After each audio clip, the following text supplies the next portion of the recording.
আজব এক খাবারের নাম কানমুচড়ি। আতর রহমান রানা, গাইবান্ধা। শ্যালো ইঞ্জিনের সাহায্যে তৈরি হচ্ছে আজব এক খাবার, নাম তার কানমুচড়ি। শ্যালো ইঞ্জিনের চালিত হলারে দেওয়া হচ্ছে চাল আর মশলা। চোখের পলকেই অন্য পাশ দিয়ে বের হচ্ছে সাদা রঙের লম্বা লম্বা এক প্রকারের মুখরোচক খাবার।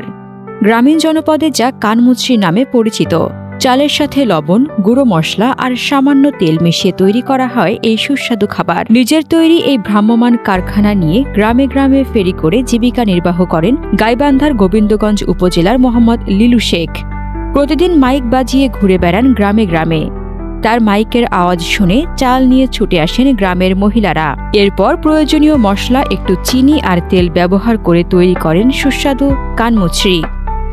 এরপর প্রয়োজনীয় মশলা, একটু লবণ আর তেল ব্যবহার করে তৈরি করেন সুস্বাদু কানমুচড়ি, যা ইতিমধ্যে গ্রামের ছেলে মেয়ে থেকে শুরু করে সবার মাঝে ব্যাপক সাড়া ফেলেছে। এমনকি নিজের তৈরি যন্ত্র দিয়ে লিলু শেখ দুঃখের জীবনে ফিরে এনেছেন সচ্ছলতা।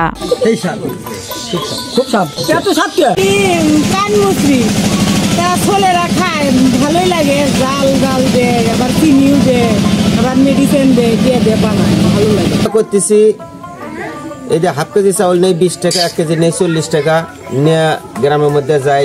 দৈনিক আমি হয়তো 1 মণ চাউল 1.5 মণ চাউল পর্যন্ত আমি ভেঙে দেখা যায় যে 1500-2000 টাকা ইনকাম হয়। হয়তো খরচ বাদ দেওয়ার থেকে 1000 টাকা, 500 টাকা, 800 টাকা ঠিক নেই এটা।